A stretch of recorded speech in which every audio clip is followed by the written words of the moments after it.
Straight ahead on CCX News, a special report. What determines our mental well-being? How we think, feel, and behave. It's hard to talk about. Some people have a tougher journey than others. Suicide is really the 10th leading cause of death. But mental health is not a taboo subject anymore. People are starting to talk about it more. Acknowledging with our staff that mental illness is a big issue. Mental health affects us all. CCX News presents The Silent Struggle, talking about mental health.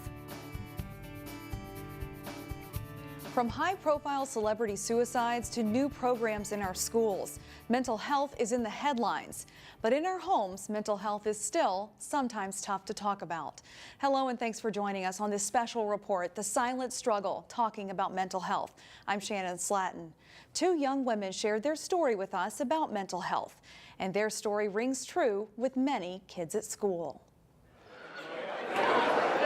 In hallways where there's plenty of chatter, sometimes the students who say the least need to talk the most. It's hard to talk about because I feel like when you talk about it, people think that you're asking for attention. High school is tough for 21-year-old Ashlyn Anderson. If everyone took the moment that they were feeling like their saddest in their life and they amplified it by 10 and then didn't have anyone around them, and then sometimes it's even worse than that. Like that's kind of like what depression is like, and it lasts for so long that sometimes you feel like you're at the bottom of a hole and you can't get out. And social media only made it worse. You get anxiety because you feel like you can't trust anybody, and it's like what starts off as one thing quickly like ripple effects into like 10 or 12. Ashlyn says she hit the bottom one day and took a walk. There was like a bunch of ice fishers and it was really late at night and everyone was starting to pack up. And I was standing there for like an hour, it seemed, and I was like so set on like jumping and just ending it. But a text from a friend gave her hope. And she said, "I love you, like no matter what, I love you." And I was like, okay. That was when Ashlyn left and got help. The nice thing is when you feel like you're at your lowest point, like the only way that you can go is up.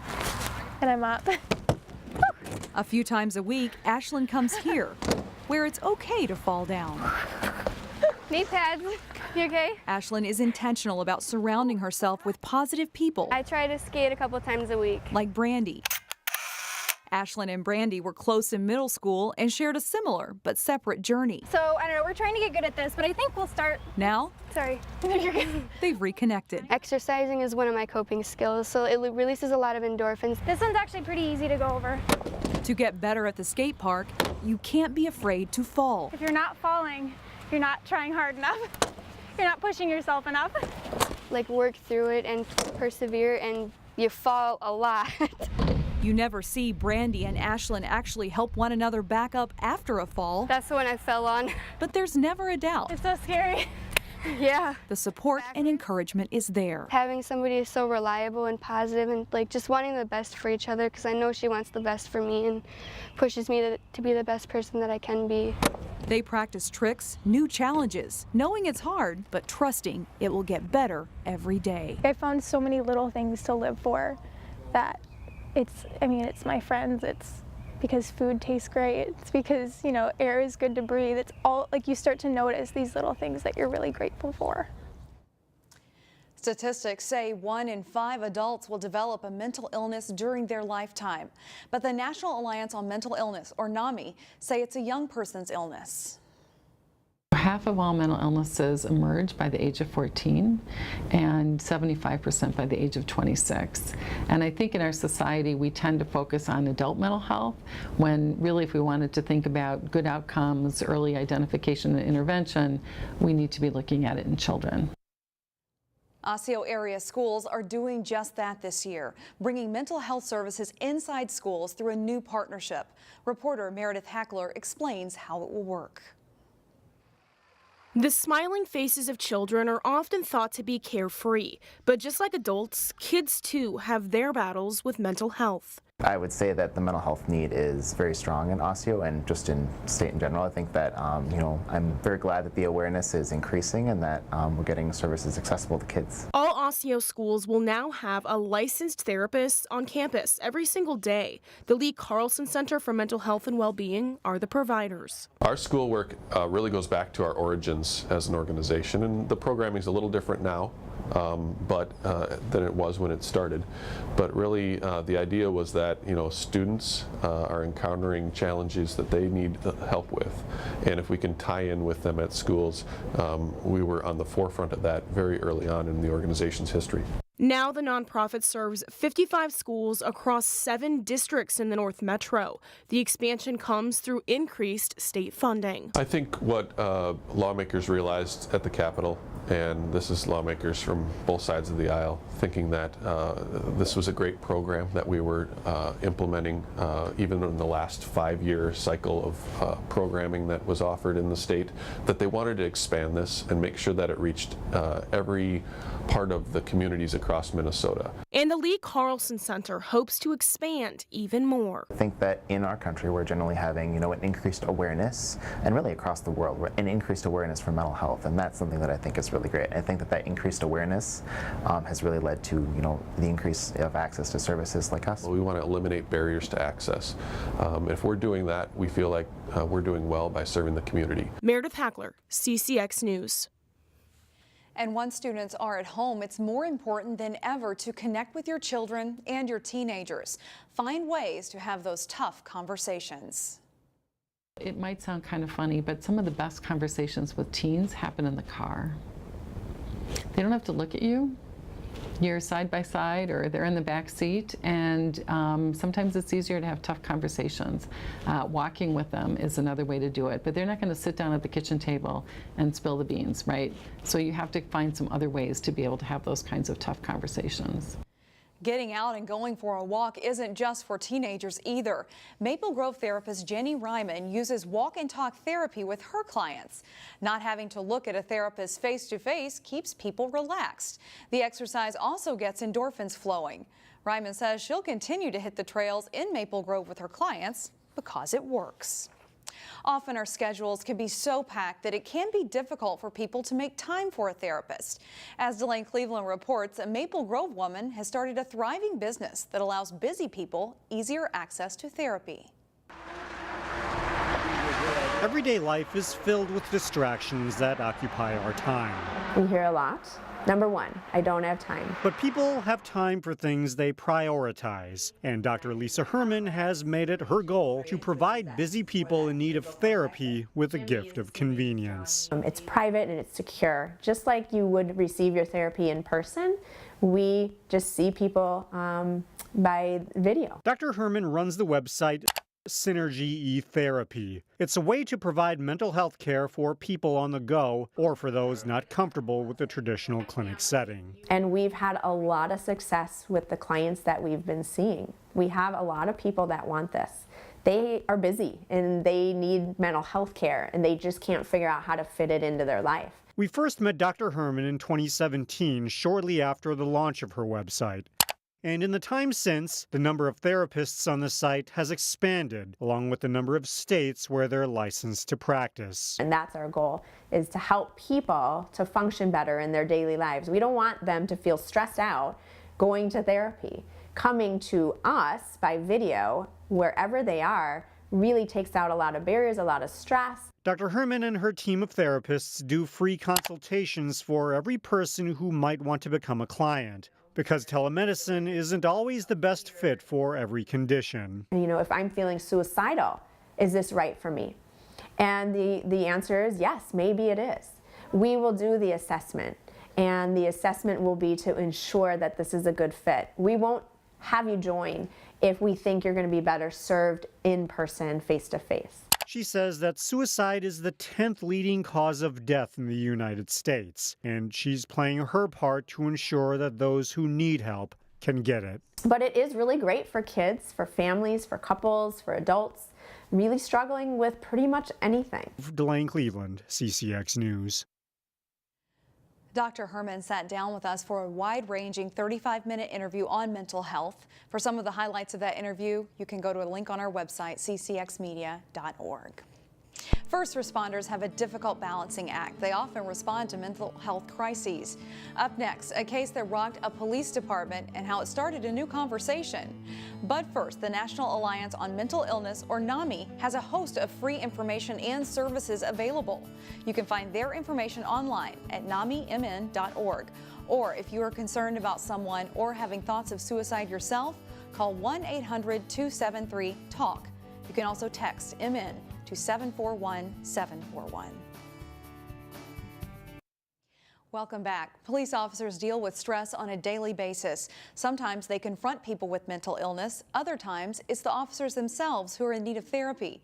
Reporter Sonia Goins goes inside the Crystal Police Department to talk about mental health. This was a scene May 24th, 2017. Crystal Police rushed to Bassett Creek Park after reports of a man sitting on a bench with a gun. Put your hands up and drop it! Drop the gun! The gunman was Khalil Thompson. He was 18 years old at the time. Officials thought he had a real gun, but it turned out to be an airsoft pellet gun. Cops say he pointed the weapon at them, and they fired back. He was shot in the head and back. Remarkably, he survived. The Hennepin County Attorney's Office revealed Thompson had a history of mental illness, with suicidal reports going back to 2015. And days before the shooting, he was diagnosed with paranoid schizophrenia and had been living in shelters and with friends. Unfortunately, we see a lot of suicidal calls that we're called to, a lot of mental health related welfare checks. Crystal Police Chief Stephanie Revan wants a better way to handle these types of service calls.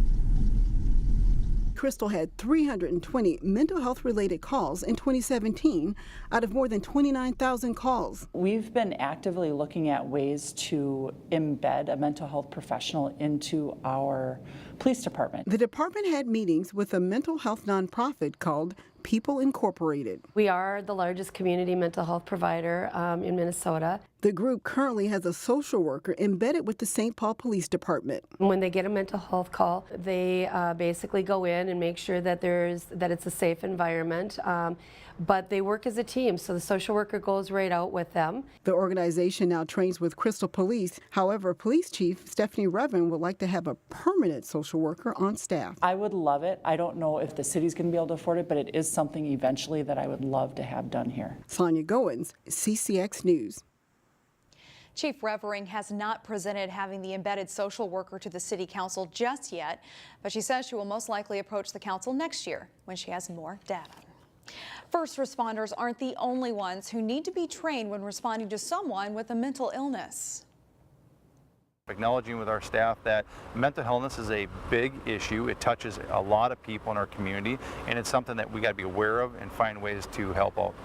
The Brooklyn Park Police Department created mental health first aid classes to train civilian staff.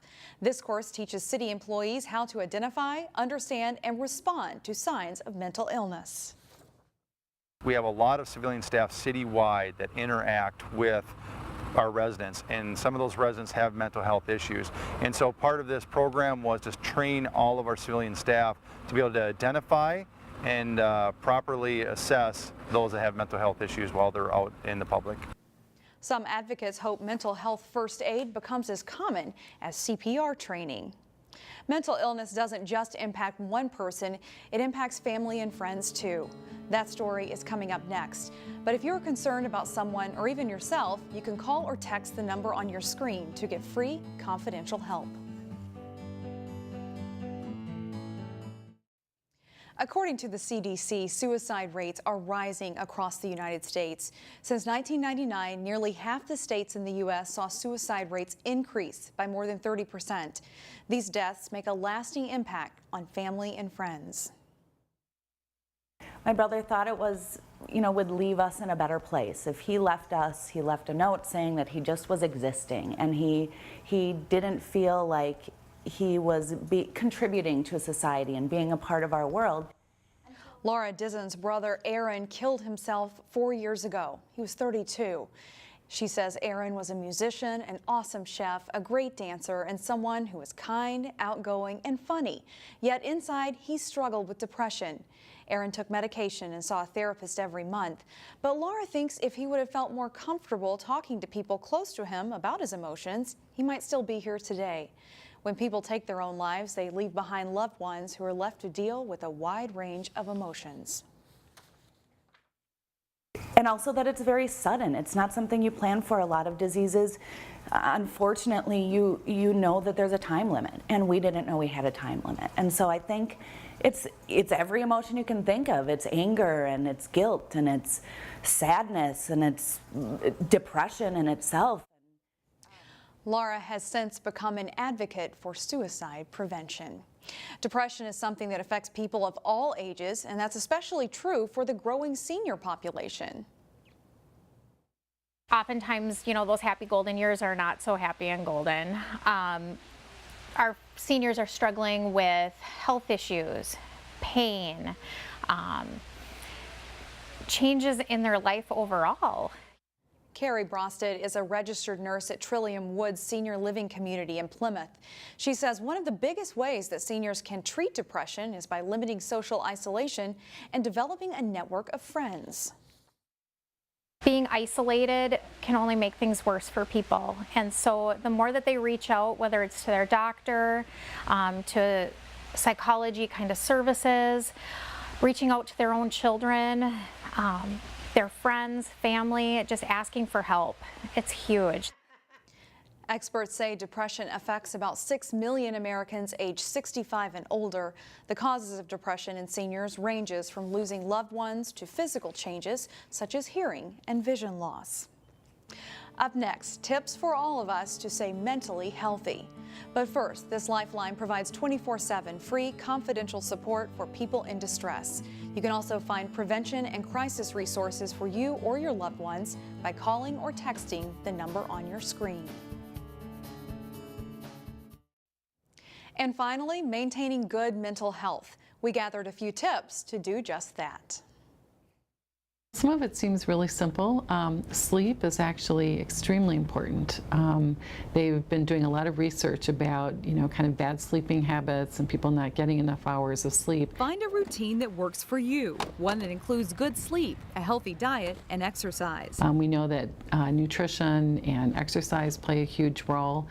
Exercise gets the endorphins moving in your brain, which really helps as well. Exercising is one of my coping skills, so it releases a lot of endorphins and it's really healthy. And you're staying fit and you're getting out there, the fresh air. Then there's social media. Keep posts in perspective. Limit social media and being on your phone. No one really needs to be on it as much as they are. And finally, get connected to family or a group of friends who supports you. Create your own community. So basically, what we're looking at is how people are functioning. If you feel like you're able to handle your emotions well, the good ones and the bad ones. If you feel like you have great, healthy social relationships, family relationships, that is a really good thing where you're communicating well. And before we go, one of the most important lessons we learned about reporting on mental illness is the importance of sharing this number. Thanks for watching. We'll see you next time.